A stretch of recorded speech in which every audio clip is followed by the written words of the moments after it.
अब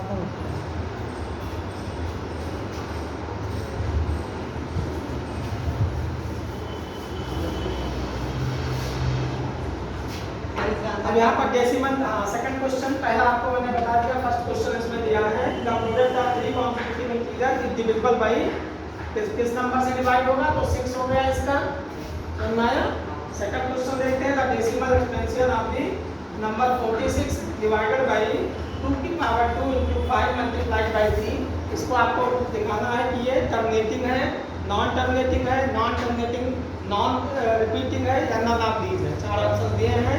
तो किसी भी नंबर का ऊपर मान लेते हैं p अपॉन q में कोई रेशनल नंबर्स है और डिनोमिनेटर अगर q 2 की पावर n के फॉर्म में हो या q 5 की पावर n के फॉर्म में हो या q आपका 2 की पावर m into 5 की पावर n के फॉर्म में हो, तो वो टर्मिनेटिंग होती है।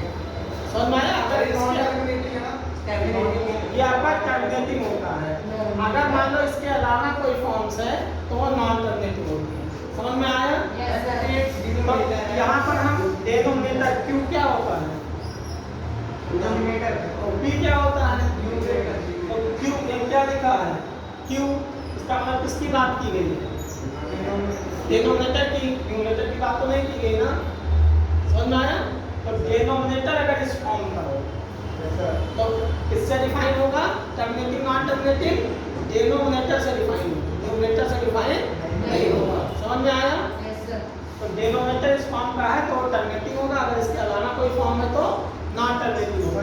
अब हम यहाँ से हम इसको काट कैंसिल नहीं होगा, 2 से तो काट सकते हैं, 2 1 जा 23 आ जाएगा। अगर कैंसिल हो रहा है तो काट के आप चेक करोगे तो 23 अपॉन में 2 into 5 into 3 अब 3 ये रह गया डिनोमिनेटर में, जबकि फॉर्म आपका 2 और 5 का हो या 2 या 5 में से कोई एक हो, तो ये आपका क्या हो जाएगा, नॉन टर्मिनेटिंग हो जाएगा। समझ में आया। यही क्वेश्चन अगर दे देते हैं यहाँ पर 1331, यहाँ पर दे देते हैं आपका 2 की पावर 5 into 5 की पावर 6 into में यहाँ दे देते हैं आपको 121। अब आप क्या करते हैं, इसको टर्मिनेटिंग है नॉन टर्मिनेटिंग, तो आप इसको काटते 11 11 जा 11 1 जा 11 2 जा 11 1 जा, फिर 11 से काटते 11 1 जा 11 जा 121, तो 11 अपॉन में 2 की पावर 5 into 5 की पावर 6 समझ में आया। तो ये टर्मिनेटिंग हो जाता है। तो अगर कैंसिल हो रहा है तो कैंसिल करके फिर चेक करो, और वैसे कोई कैंसिल नहीं हो रहा है तो देख के ही आप लिख दो कि टर्मिनेटिंग है या नॉन टर्मिनेटिंग है।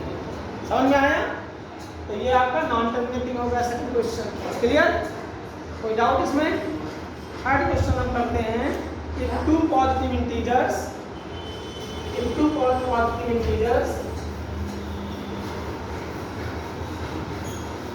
पेपर पैटर्न आपको हमने बता दिया। 3 पार्ट हो गए A B C।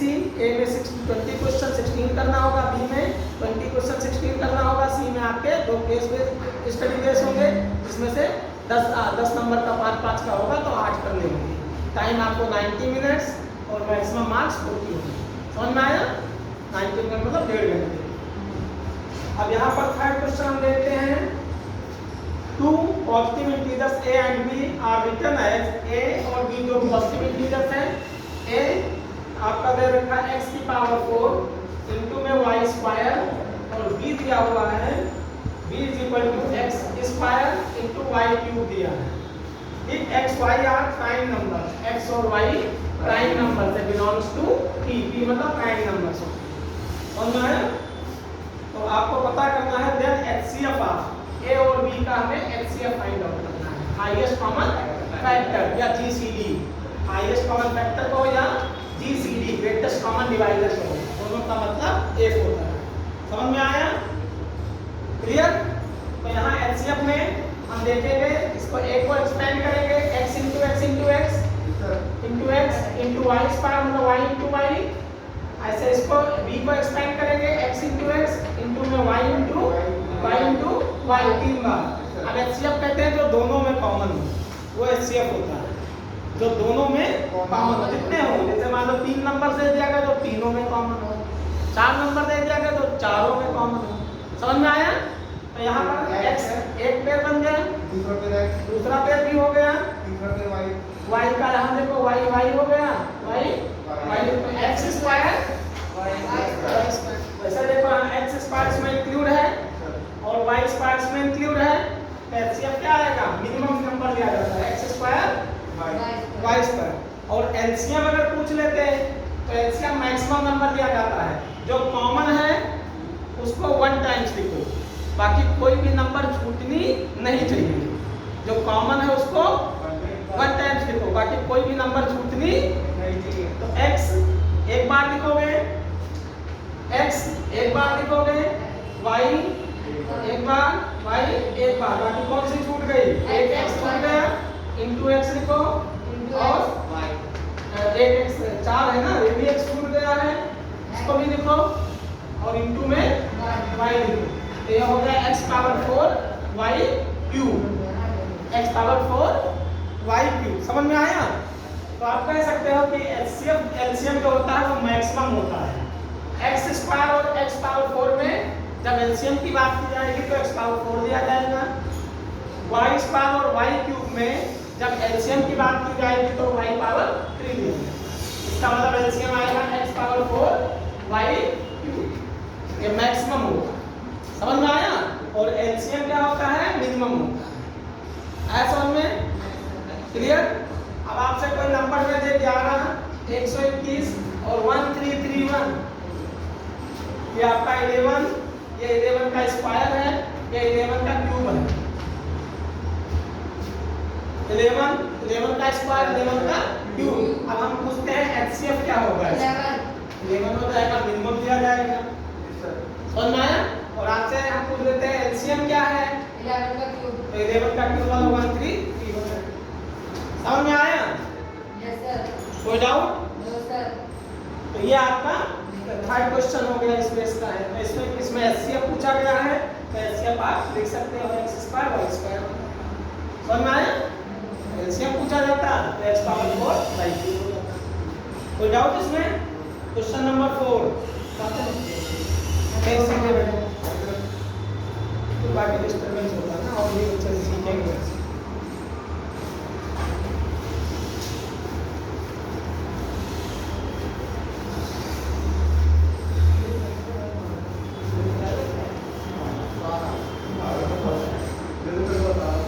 Question number 4,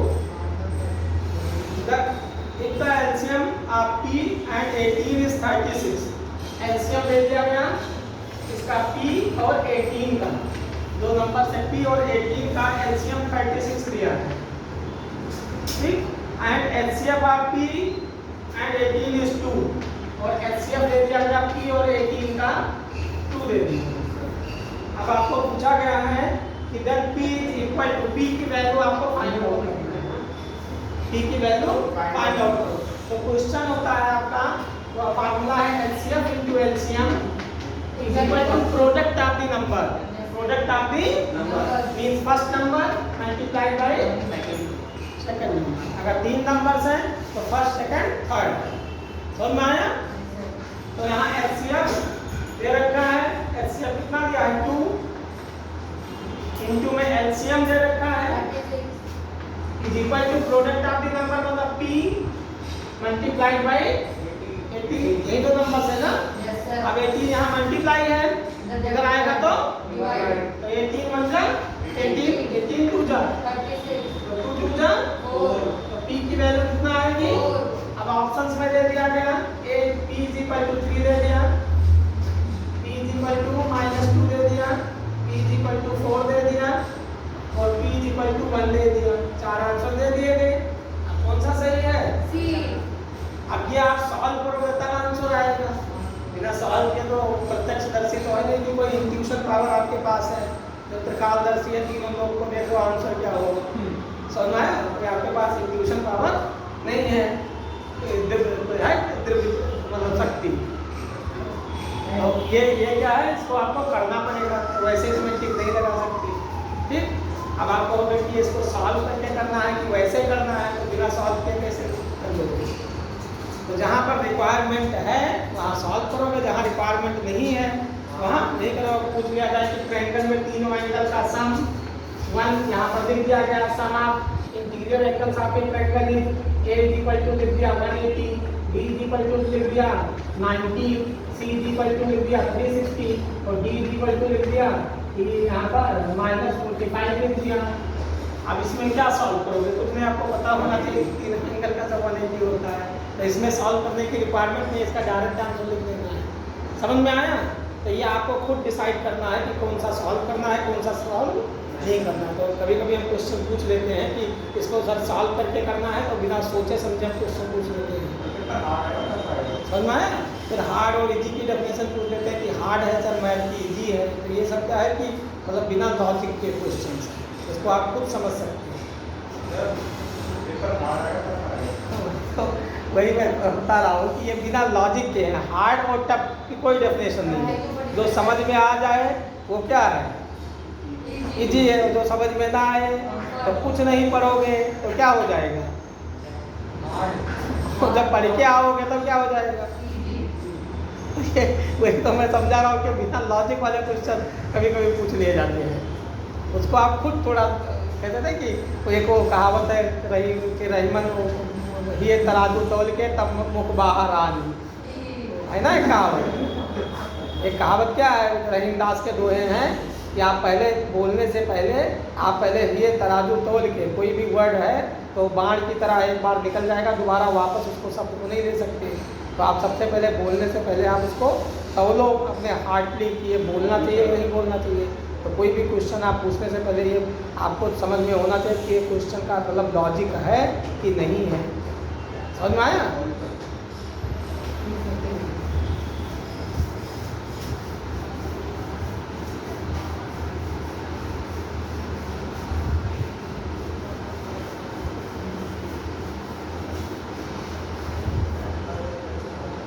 अगला क्वेश्चन देखते हैं। If the LCM of P and 18, the value of K for which the system of equation 2x plus ky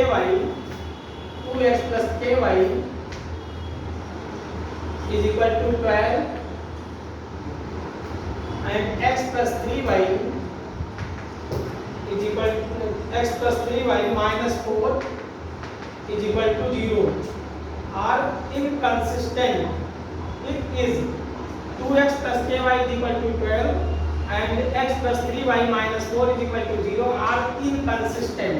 अब यहाँ दो वर्ड आ गया, कंसिस्टेंट और इनकंसिस्टेंट।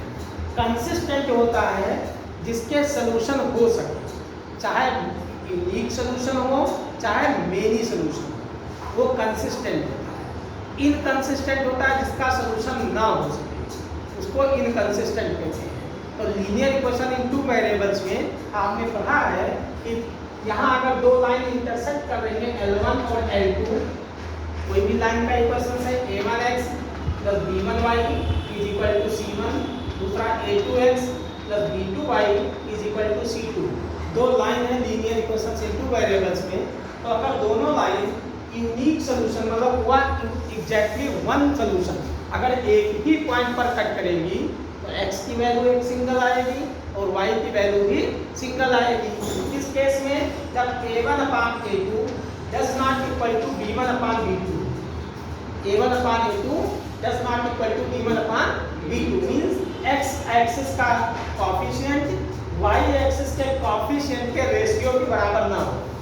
x एक्सिस के कोएफिशिएंट का रेशियो y एक्सिस के कोएफिशिएंट के रेशियो के बराबर ना हो, तो ये दोनों लाइन एक दूसरे को एक ही पॉइंट पर कट करेंगी।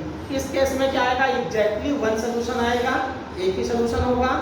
सेकंड क्या है कि एक लाइन L1 और दूसरा L2 लाइन है तो एक दूसरे पर ओवरलैप करता है, एक दूसरे पर स्लाइड करता है, चढ़ जाए लाइन, तो वो क्या हो जाएगा, एग्जैक्ट उसके मेनी सॉल्यूशंस हो जाएंगे। समझ में आया? कॉन्सिडेंट जिसको कहते हो।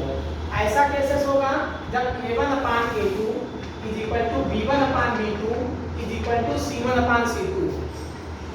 x एक्सिस का कोएफिशिएंट का रेशियो, y एक्सिस के कोएफिशिएंट का रेशियो और कांस्टेंट टर्म्स का रेशियो, ये क्या है, कांस्टेंट टर्म्स है, इनका रेशियो अगर तीनों बराबर हो जाएं तो एक लाइन दूसरे पर स्लाइड कर जाएगी, कॉन्सिडेंट मतलब ओवरलैप कर जाएगी। और नया इस कंडीशंस में एक लाइन पर बहुत सारे पॉइंट होते हैं, इनफाइनाइट पॉइंट होंगे क्योंकि लाइन इन्फिनिटी तक टेंड करेगी, इन्फिनिटी तक लाइन रन करेगी, तो इसके इनफाइनाइटली मेनी सॉल्यूशन एग्जिस्ट होंगे। इस केस में क्या होगा, इनफाइनाइटली मेनी सॉल्यूशन होंगे।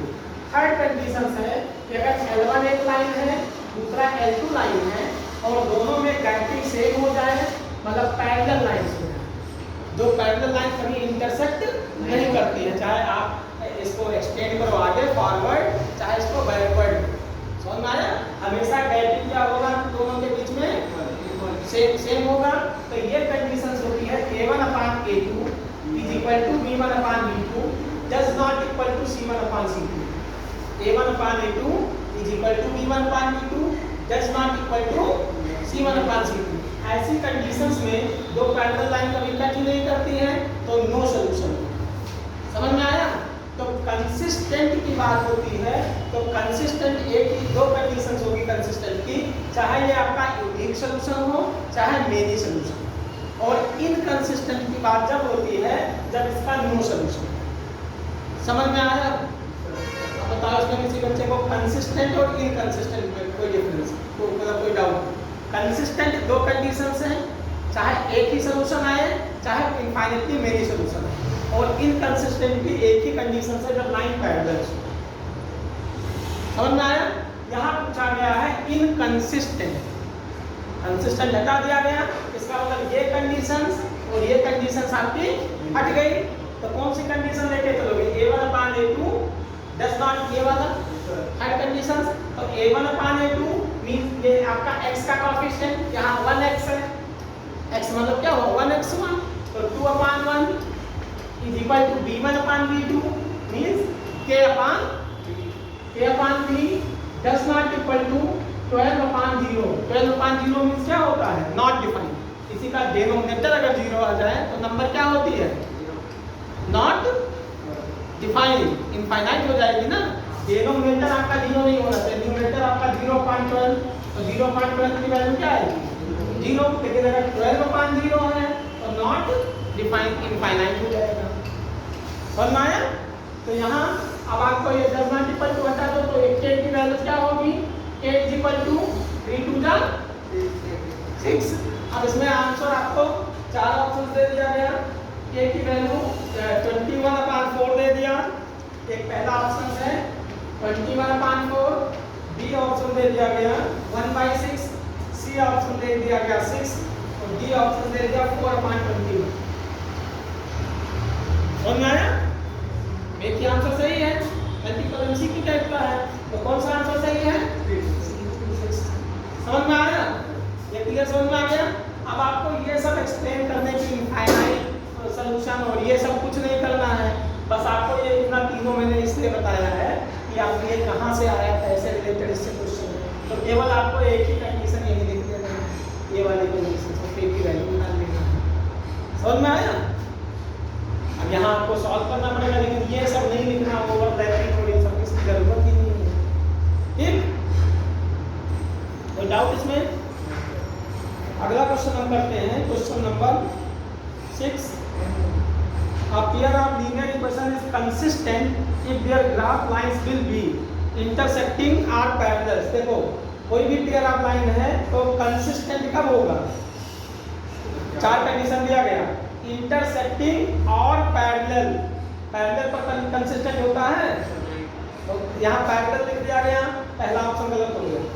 सेकंड में लिखा इंटरसेक्टिंग और कॉन्सिडेंट, समझ में आया ना। थर्ड में लिखा है कॉन्सिडेंट और पैरेलल, और फोर्थ में लिखा है मतलब नन ऑफ दी। तो क्या बी सही है, इंटरसेक्टिंग और कंसिस्टेंट, कॉन्सिडेंट। समझ में आया। इंटरसेक्टिंग और कॉन्सिडेंट यही दो होगा, और इन दोनों में पैरेलल पैरेलल वर्ड लिख दिया गया। तो